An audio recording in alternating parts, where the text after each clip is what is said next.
Pero bueno, para hablar precisamente de este y otros temas, déjenme saludar al maestro Ricardo Sevilla, escritor, periodista independiente, columnista del diario Basta y orgullosamente miembro de esta familia sin censura. Querido Ricardo, te saludo con mucho gusto. Buenos días, y al paso que vamos, pues veremos a Gibran Ramírez, creo yo, apapachado por Beatriz Pajés, por Enrique Krause, abrazado de Mariana Gómez del Campo y en un descuido, en una peda con Felipe Calderón. Pero bueno, ahí te la dejo de tarea, mi querido Ricardo. ¿Cómo estás?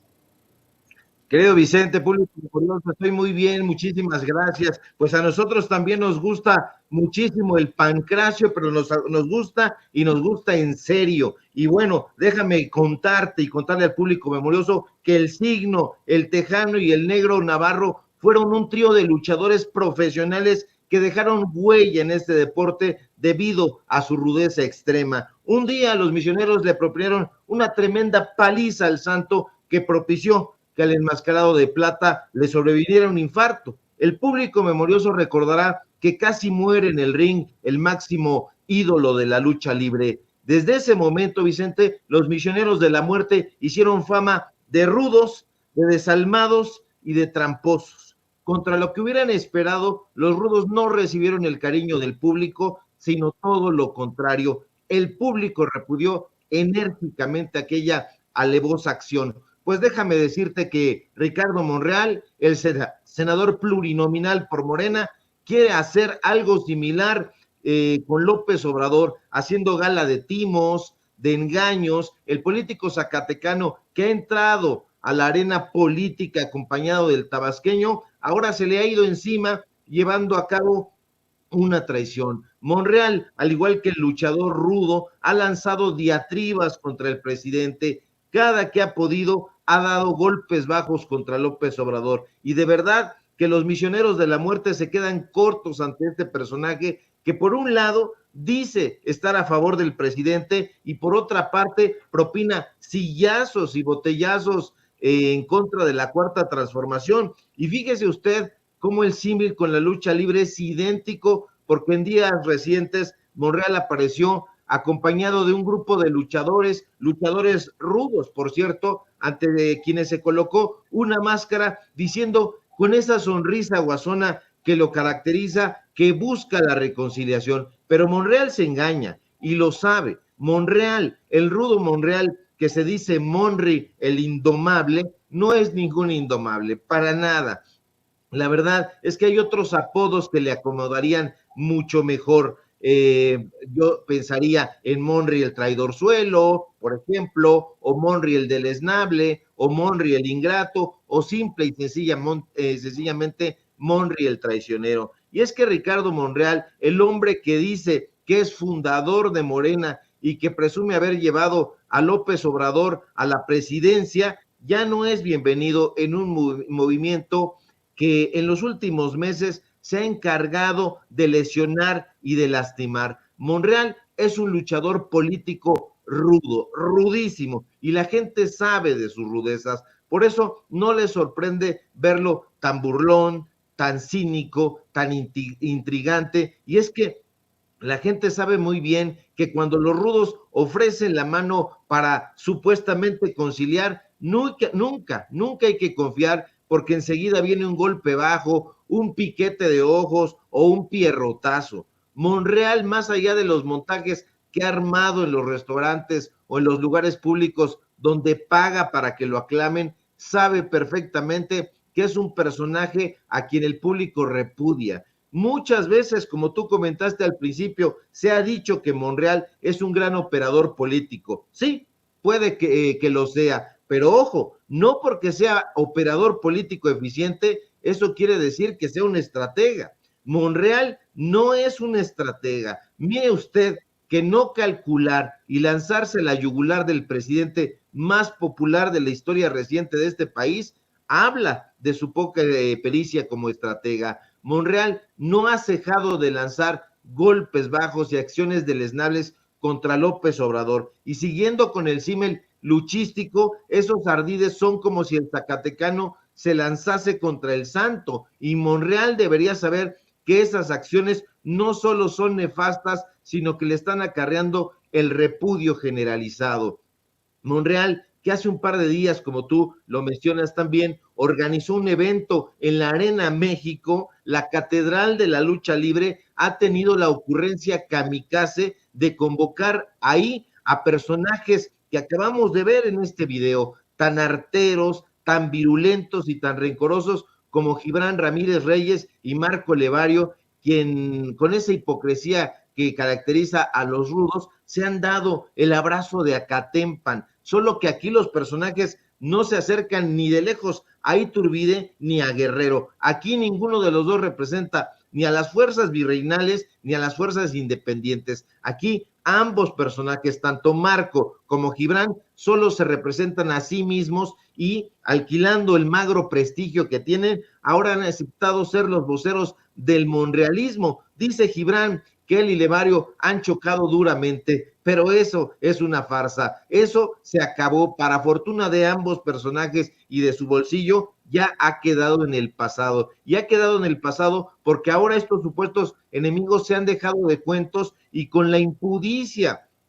que los caracteriza, pues se han revelado como auténticos arteros, se han dado un abrazo melodramático, tal como lo vimos, un abrazo que sin duda muestra lo que de lo que están hechos estos personajes, este par de teloneros. ¿Y de qué están hechos? Se preguntará la gente. Bueno, pues de duplicidad, de indignidad, de felonía. Y esos son los voceros de Ricardo Monreal, que, insisto, sin medir los costos políticos de sus acciones, se han lanzado contra López Obrador, el presidente, insisto, más popular de la historia reciente de México. Y Ricardo Monreal, Vicente, junto a esta dupla de aluches o de qué monitos, Gibran y Marco, será recordado como uno de los políticos que ha hecho gala de las peores rudezas para salirse con la suya, y eso la gente lo va a tomar en cuenta. No se puede lanzarse contra el santo, que sería López Obrador, contra rudezas innecesarias,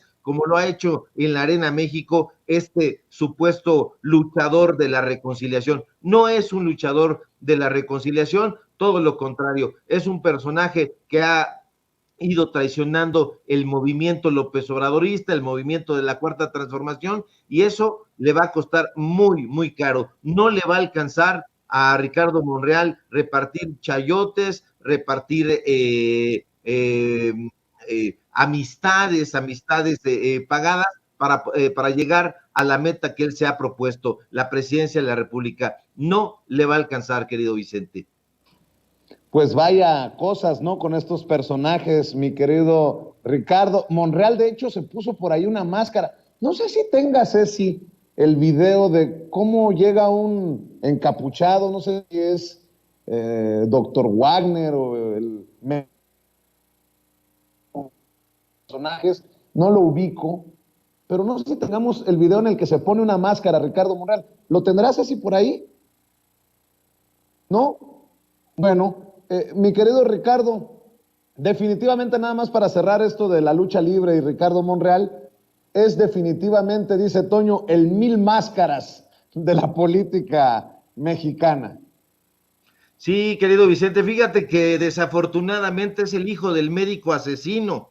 Eran un trío de luchadores que se hacían llamar la Ola Blanca, el doctor Wagner, padre, el enfermero y el médico asesino. Este personaje que llega y le dice que a nombre de todos los luchadores es el hijo del médico asesino. Estaría muy triste el médico asesino original, el padre, de saber que está llevando a cabo estas acciones su hijo. La lucha libre no se debería prestar a este tipo de cosas, de grasejadas. No podemos culpar al luchador, pero sí podemos señalar que Ricardo Monreal ha hecho un trabajo de luchador rudo, un trabajo de misionero de la muerte, de villano tercero, de perro aguayo. Finalmente el perro aguayo pues era zacatecano, pero ahí con una salvedad. El perro aguayo era y continúa siendo en la historia de del deporte del pancracio, un personaje tutelar, un personaje querido, amado, respetado, porque además representó a este país dignamente. Ricardo Monreal, con todo lo que dice que le gusta la lucha libre, es un luchador político indigno, un personaje que no es Monry el indomable, es Monry el traidorzuelo, y estos personajes pequeñitos, tanto intelectualmente como físicamente, que son Gibran Ramírez y Marco Levario, pues están tratando de hacerle el caldo gordo, pero la gente sabe perfectamente que estos sujetos también son rudos y caen en la falacia pues de abrazarse y hacer todo este montaje, cuando sabemos perfectamente que del único lado que están es del lado de su bolsillo. Precisamente ya tenemos el video de esto a lo que hacía referencia, ya lo consiguió el equipo de producción. Vamos a ver y escuchar estos desfiguros del rudísimo de la política mexicana, Ricardo Monreal. Sabemos que usted mañana va a subir al ring a luchar. Así es. Con los ideales que usted comparte con todo el pueblo de México, buscando la reconciliación para hacer cada día un país mejor. Nosotros los luchadores tenemos, al igual que las compañeras y los compañeros, nuestra arma favorita y por algo que amamos mucho es una máscara.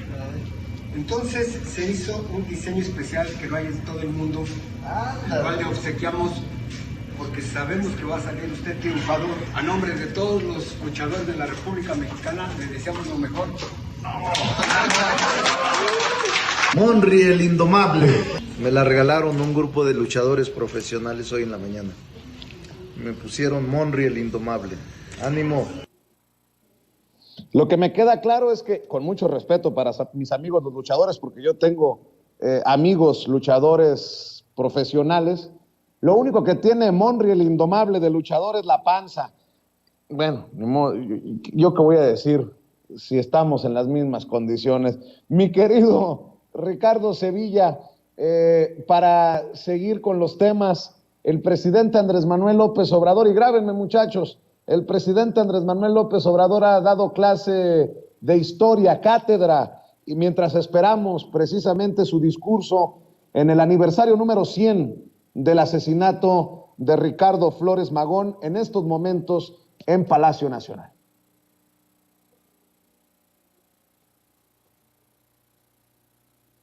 Ricardo. En realidad, ¿se encuentra el maestro? siempre, Sí.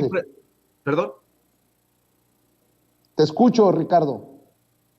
Sí, ha dado una clase el presidente López Obrador, como siempre lo hace durante su conferencia mañanera, y bueno, qué mejor día para recordar al tocayo Ricardo Flores Magón. Es el año de Ricardo Flores Magón, simple y sencillamente, y bueno, mucho se ha hablado acerca del gusto que tiene el presidente López Obrador sobre Francisco y Madero, pero tiene también una gran admiración por Ricardo Flores Magón, y fíjate que son personajes antípodas. Estaba yo escuchando con muchísima atención lo que decía Armando Bartra, y bueno, los pocos historiadores realmente serios que se ocupan de la figura del fundador del periódico Regeneración, no este Regeneración, sino el Regeneración decimonónico, y pues bueno, para nadie es un secreto que durante muchos años Madero y Ricardo fueron compañeros de ruta en la oposición a la dictadura de Porfirio Díaz, así lo ha dicho el propio presidente López Obrador, pero la evolución del Partido Liberal Mexicano, que es algo que hay que seguir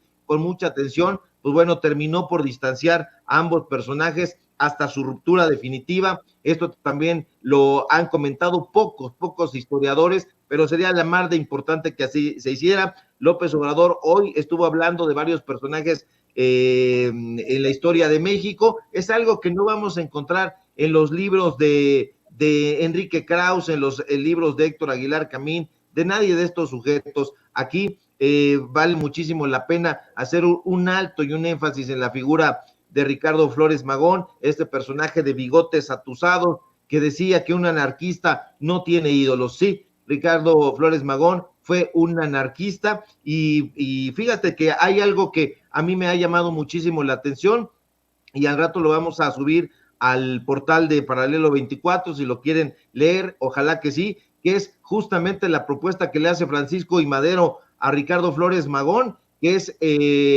la vicepresidencia de este país. Sí, Ricardo Flores Magón recibió la invitación de parte del propio Francisco I. Madero para ser vicepresidente de este país, y Ricardo lo desdeñó. Y ocurrió exactamente, porque nos gustan los datos duros, el día 11 de febrero de 1911, cuando Juan Saravia, acompañado del mayor de los Flores Magón, Jesús Flores Magón, le hicieron esta propuesta a Ricardo, y Ricardo la desdeñó. ¿Por qué? Porque también vale muchísimo la pena de reflexionar sobre esta relación. A Ricardo Flores Magón, Francisco I. Madero siempre le pareció un personaje emperifollado, una especie de político fifí, y que hay que recordar, Madero estudió en Francia, estudió en Versalles, estudió en la Escuela de Altos Estudios Comerciales de París, y bueno, estudió en Berkeley, nada más ni nada menos. Es algo que no se ha querido mencionar o no se ha mencionado mucho, y Ricardo explotó cuando le hicieron esta propuesta. ¿Por qué? Porque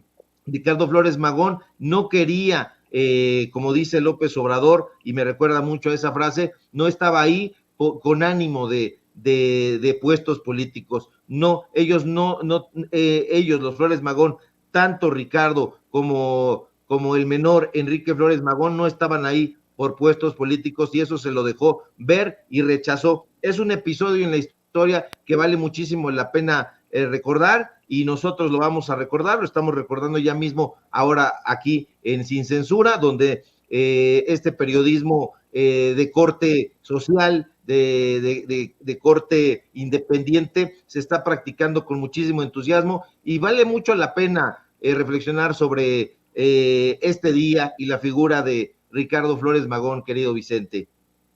Así es. Si me permites, ¿por qué no vamos a ver y escuchar lo que está ocurriendo en este evento para cerrar?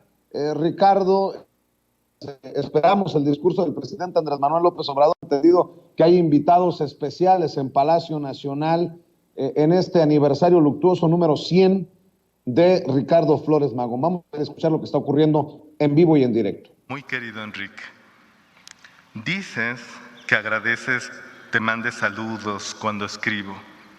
No puedes imaginarte, por lo que a mí toca, el placer que me causa, si no de ver tus letras, porque ahora escribiste en máquina, sí de ver tus conceptos transcritos en correcta forma en el papel, mi gran debilidad. El papel es para mí un ídolo, y creo que no en lejano tiempo sea mi arma muy grande, el periódico. Y esto lo escribe a un año tal vez de que aparezca en la Ciudad de México Regeneración, y empieza esa historia que ya es muy conocida para todos nosotros. En sus últimos años, Ricardo, en estas mismas cartas que escribe, las condiciones de la prisión son atroces para este hombre que tiene su gran debilidad en el papel. Le imponen una tasa de cartas que puede escribir, no más de 2 o 3, ahora no recuerdo, por semana, de una cuartilla frente y vuelta. A este hombre que se ha dedicado desde 1893 o 92 a escribir, que es un escritor y un revolucionario de una forma indistinguible, una y otra atributo de su ser. Y esas cartas se vuelven, por consiguiente, una vena lírica, porque se ve obligado a condensar en una extensión muy breve su sentir y su expresión. Y eso ya es poesía, en realidad. Y en esas cartas, donde él está muy consciente de que puede morir porque está seriamente enfermo, repite muchos temas, repite sus temas, y uno de ellos, una de sus frases es que lleva 30 años en la lucha, 30 años, en el 22, Qué curioso, ¿no? Entonces, si uno echa la cuenta, bueno, él ubica el inicio de su vida como luchador en 1892.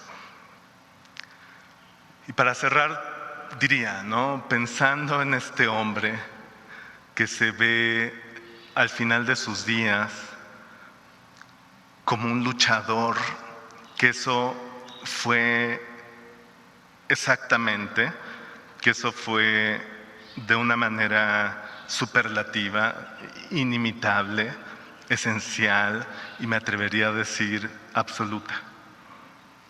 Yo creo que Ricardo Flores Magón es el revolucionario total. La revolución se va definiendo para él mismo conforme pasan los años hasta estar perfectamente definida para 1904, 1905 y no parar de definirse más. Dedicó toda su vida, quiero decir, sus energías totales, su aliento, su pensamiento, sus sentimientos, su imaginación, su expresión a la revolución. Y en sus últimos años llegó a verla incluso como una dimensión cósmica en los términos que les compartí hace un momento. Y que me atrevería a sintetizar de esta forma. El hombre tiene derecho a ser feliz por el simple hecho de ser. Por el simple hecho de ser, el hombre participa en la majestad del cosmos. Y por esa misma razón fundamental es intolerable cualquier degradación de la majestad humana. Por eso me parece enorme que hoy lo estemos celebrando a 100 años de su muerte, y también agradezco que su forma de lucha, o una de sus formas de lucha, fuera la escritura, porque podemos regresar a él siempre. Tenemos torrentes de escritura suya para animar y para retornar mucho tiempo. Los animo a leer a Ricardo y nuevamente agradezco la oportunidad de compartir esto con todos ustedes. Muchas gracias, presidente.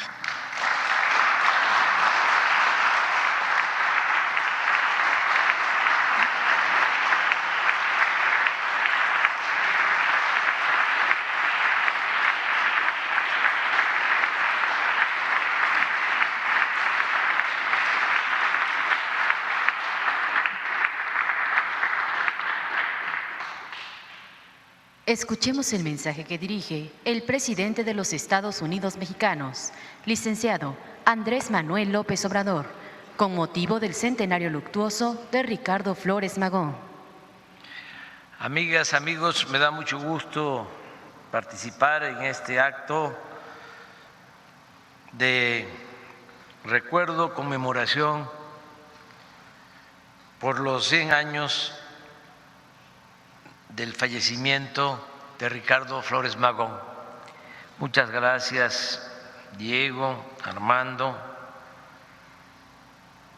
Muchas gracias a los gobernadores, Alejandro Murat, gobernador constitucional de Oaxaca, y muchas gracias al nuevo gobernador electo, Salomón Jara. Están ya a pocos días de concluir un mandato e iniciar otro en Oaxaca, y celebro que se esté llevando a cabo esa transición en armonía, como lo merece el pueblo de Oaxaca. Lo que se ha dicho está muy bien, así que solo voy a hacer referencia a 3 características excepcionales de Ricardo Flores Magón: su intimidad amorosa, su juicio práctico y sus profundas convicciones revolucionarias. Empiezo con los tiernos fragmentos de cartas que Ricardo Flores Magón dirigía desde la cárcel de Los Ángeles a su adorada María Talavera. Este hombre anticlerical, íntegro, recto hasta el extremo, que solo pensaba en la justicia y en la revolución, aclaró que ser firme es cosa bien distinta a ser sensible, y escribió cartas en las cuales pedía a su amada que pasara por el callejoncito de fuera del penal, porque quería ver desde su celda su carita tan linda. También decía: la agrupación de Chicago no nos defiende, ni es para otra cosa que para defender a los amos. Nosotros somos pobres mexicanos, esa es nuestra falta. Nuestra piel no es blanca y no todos son capaces de comprender que también debajo de una piel oscura hay nervios, hay corazón y hay cerebro.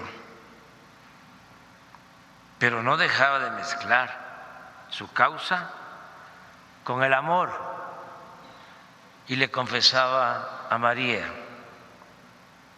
yo no estoy conforme con mi incomunicación porque no puedo hablar contigo. No estoy conforme ni lo estaré. No puedo suspirar a tu oído, mi amor, ni aspirar tu aliento, ni ver de cerca tu carita encantadora. Cualquiera que me vea pensará que no sufro, es que sé mostrarme digno. No quiero dar motivo para la compasión de nadie. Pero cambio de tema. Ahora quiero relatar la importancia del programa del Partido Liberal Mexicano y manifiesto a la nación, un documento que publicaron los magonistas en el exilio en San Luis, Missouri, Estados Unidos, el 1 de julio de 1906. Se trata de uno de los textos de mayor trascendencia en la historia de México. Es cierto que su elaboración es fruto de diversas consultas entre muchos militantes y simpatizantes del anarquismo, pero la redacción del texto se atribuye a Juan Saravia y a Ricardo Flores Magón. El documento es extraordinario, apegado a la realidad de entonces, como lo mencionó Armando, propositivo, innovador y de inspiración democrática. Para empezar, se habla de un cambio de fondo: sustituir la dictadura por una auténtica democracia. Luego abarca todos los aspectos de la vida pública y enlista las principales aspiraciones del pueblo y sus más urgentes necesidades: el sufragio efectivo, la no reelección, la libertad de prensa, el otorgamiento del amparo sin dilación, la pronta impartición de justicia, la abolición de la pena capital, la desaparición de los jefes políticos y el fortalecimiento de la autonomía municipal, la sustitución de las cárceles por colonias penitenciarias para la regeneración de los reclusos, la eliminación del servicio militar obligatorio o LEVA,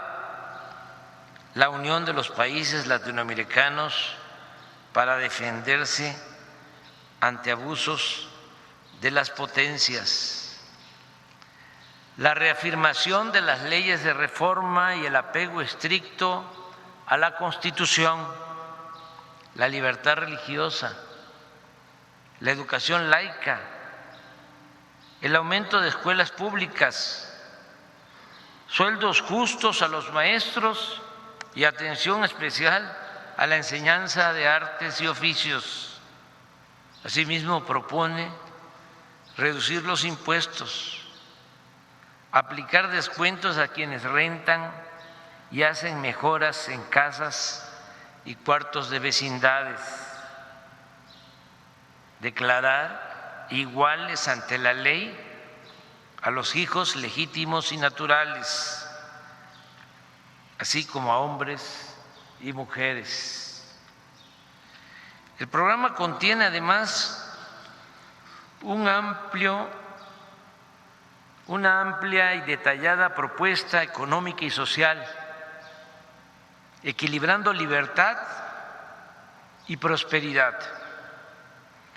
Postula el respeto al derecho de propiedad y tiene como objetivo, cito textualmente, aumentar el volumen de riqueza general. Propone lograr el desarrollo nacional, en particular el de la agricultura y la industria, mediante la intervención de un Estado democrático que distribuya la riqueza con el criterio de mejorar los ingresos y el consumo de la gente para fortalecer el mercado interno.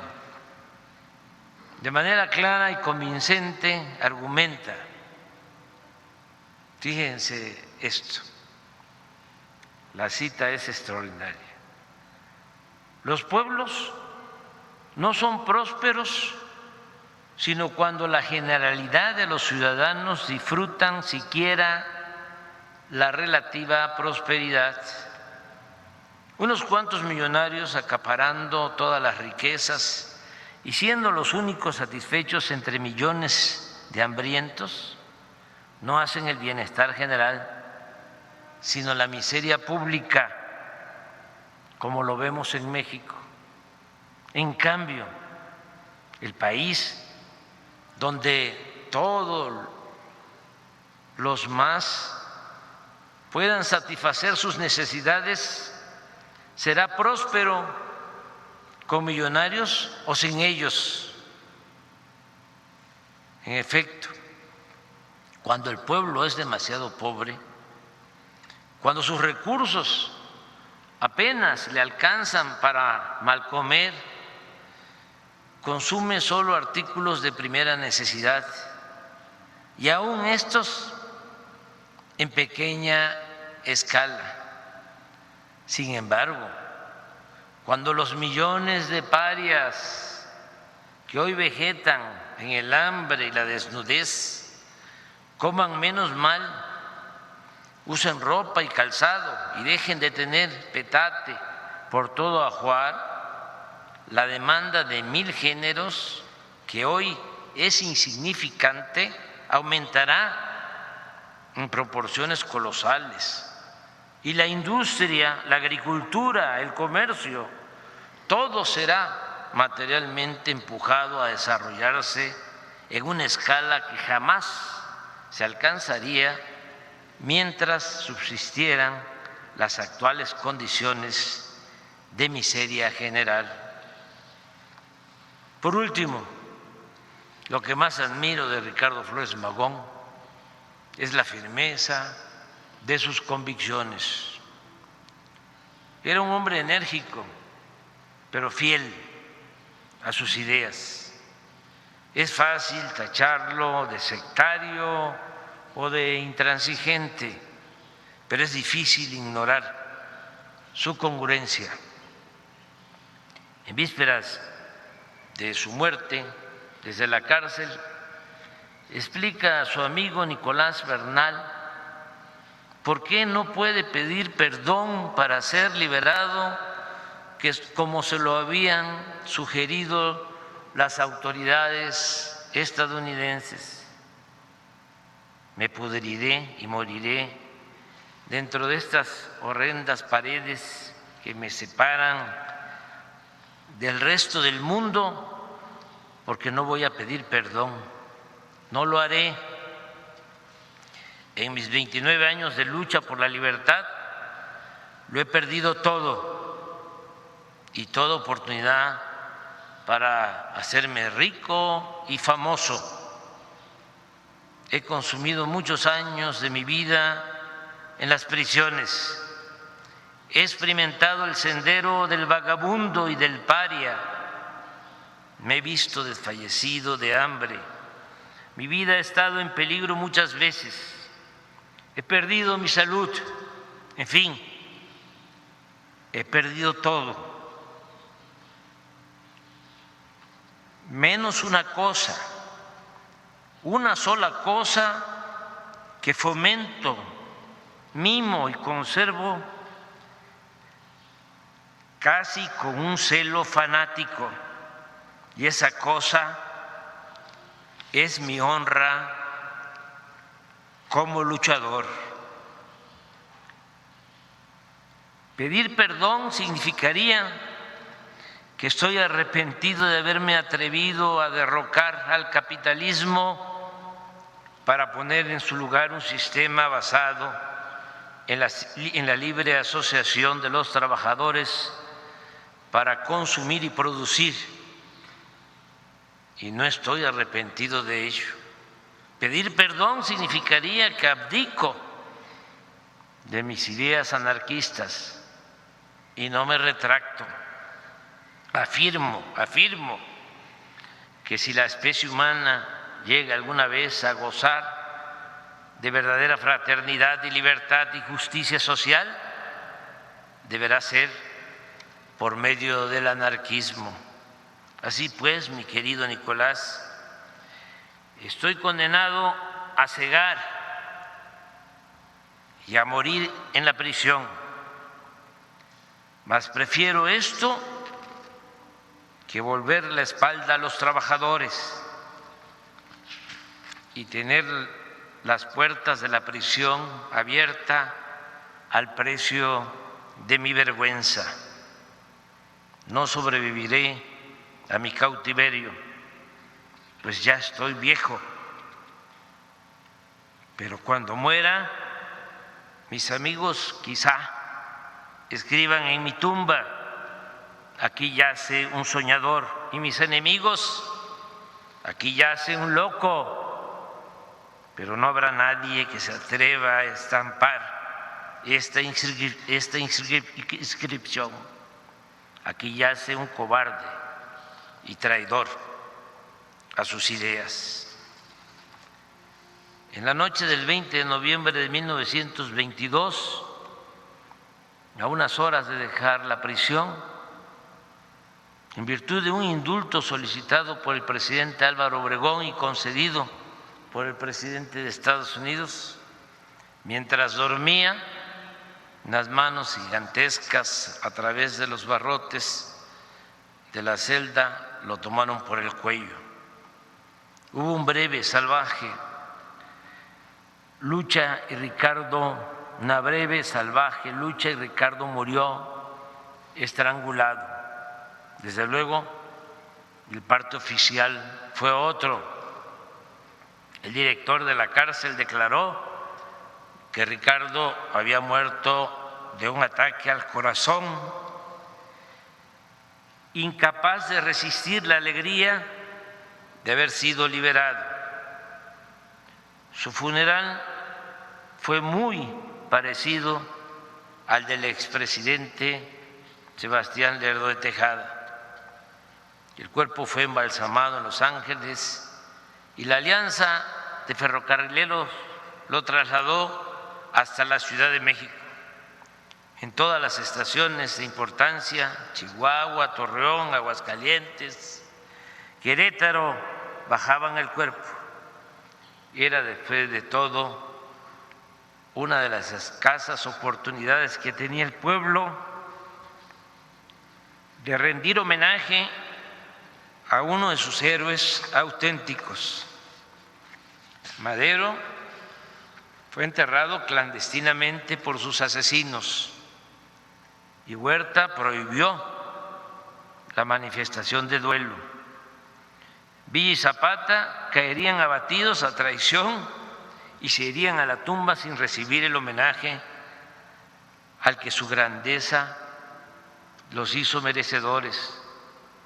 El mismo Carranza sería sepultado de un modo discreto, rodeado de espías y polizontes, pero Ricardo Flores Magón, después de 25 años de ausencia, volvió a su patria muerto cuando su recuerdo estaba más vivo que nunca. Las mujeres lloraban al paso del féretro, muchos trabajadores y campesinos llevaban flores y lazos negros. Al llegar a la Ciudad de México fue velado en el salón principal de la Alianza de Ferrocarrileros. Sus restos se encuentran en el Panteón Civil de Dolores, en la Rotonda de las Personas Ilustres, y sus ideales permanecen más vivos que nunca. En consecuencia, no es extraño que este 2022, a 100 años de su asesinato, se haya dedicado a homenajearlo, y celebro que así como la Sierra Norte de Oaxaca se le conoce como la Sierra Juárez, a la Sierra Mazateca se le agregue el nombre de los Flores Magón. Muchas gracias.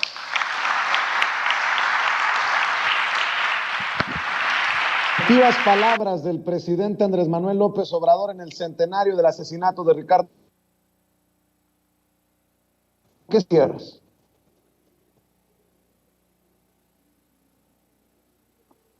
Bueno, a ver, le decía que son emotivas las palabras del presidente Andrés Manuel López Obrador en el centenario del asesinato de Ricardo Flores Magón. ¿Tú con qué cierras, Ricardo Sevilla?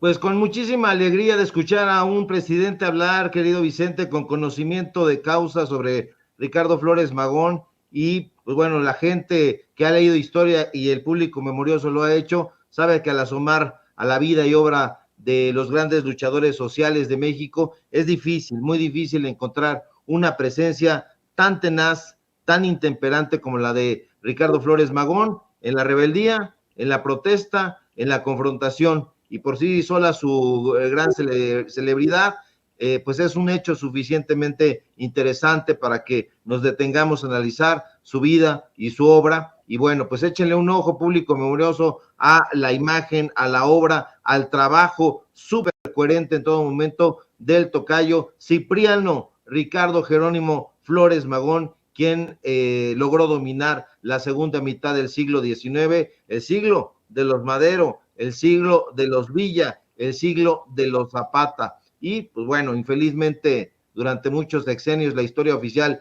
priista y panista han querido absorber y reducir caricaturescamente la figura de Ricardo Flores Magón, pero pues ahora el gobierno de la Cuarta Transformación, encabezado por López Obrador, está recuperando esta imagen, y hay que celebrarlo, echando campanas al vuelo. Mi querido Ricardo, cerremos invitando a la gente a tus trincheras, por favor.